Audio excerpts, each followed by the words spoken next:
Can I ask you something? Have you ever looked at someone and quietly wondered, if you love me, why don't I feel it? Maybe your father never hugged you. Maybe your mother never said, I'm proud of you.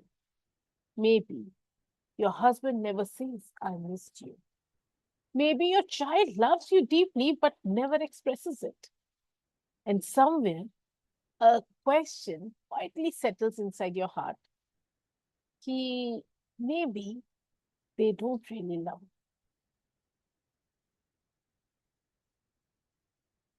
What if the problem is not always the absence of love? What if sometimes it is the absence of emotional language? Today's conversation is not about proving that everyone loves you. And it certainly is not about justifying hurtful behavior.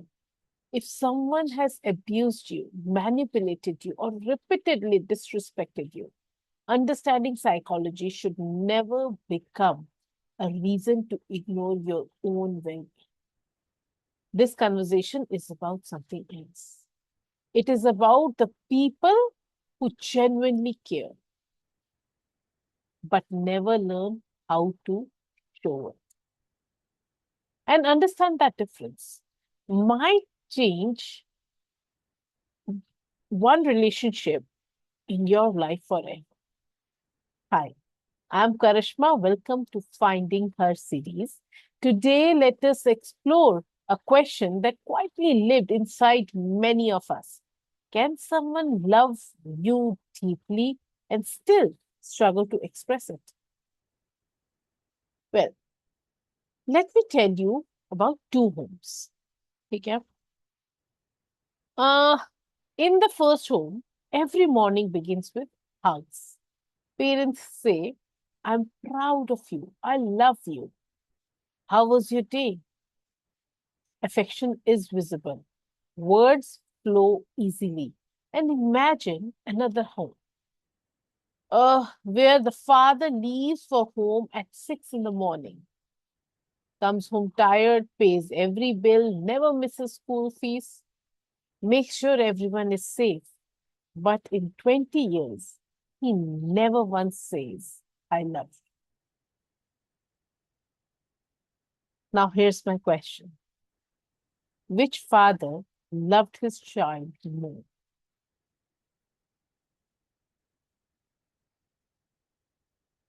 Well, the answer is we don't know, because love and the ability to express love are not the same thing. And that's where many relationships become painful.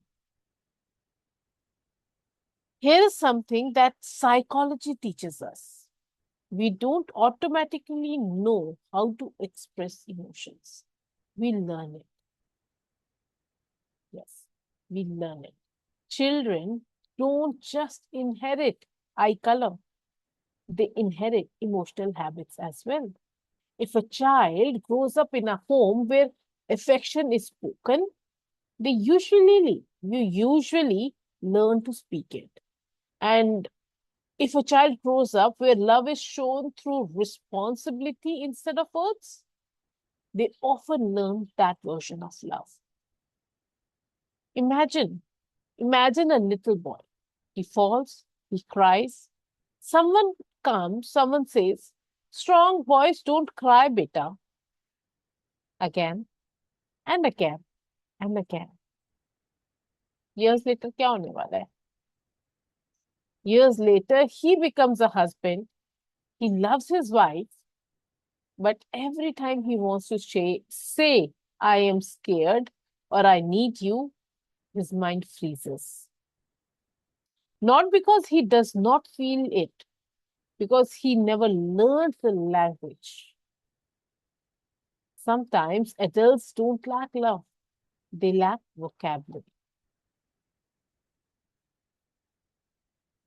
Have you ever noticed that we often judge people by the way they love us instead of asking, what did love look like in your childhood? That one question changed the way I looked at many relationships. It it did not erase my hurt, but it softened my judgment.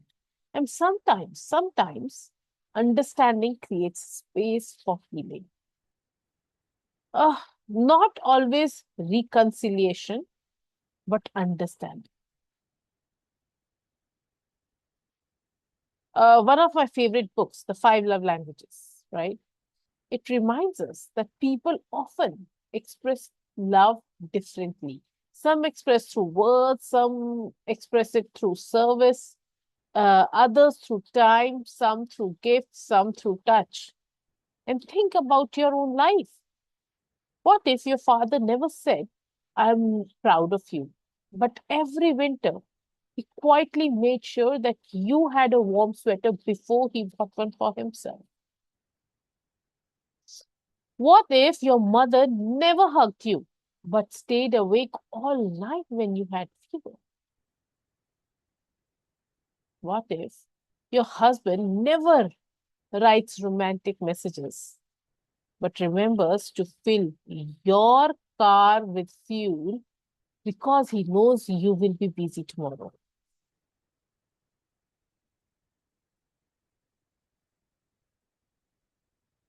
Does that erase the pain of not hearing the words?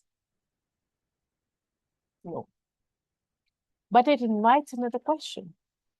That is, could love have been present even if it was not expressed the way I needed? पूछ के देखो अपने आप से. So what do we do? What do we do with this? First, we should stop assuming. Instead of asking, ki, do they love me? We should try asking, ki, how do they know how to express love? Second, what you can do is communicate your emotional needs.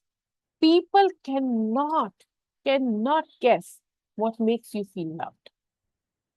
They are not mind readers. You need to convey it to them. Okay? And third one, remember this, huh? Understanding someone does not mean abandoning yourself. If your needs are repeatedly ignored after you have expressed them with honesty, that's a different conversation. Healthy relationships do not require, healthy relationships require efforts from both people. Compassion should never replace healthy boundaries. Think about it because it is something you will fall for. Okay. And before we end, I want you to imagine you're sitting with your younger self, a little girl who waited to hear, I am proud of you, or a little boy who wanted one hug. I want you to look at that child, smile, and say, maybe they loved you the best way they knew how. It was not always enough, and it's okay to feel that. But from today,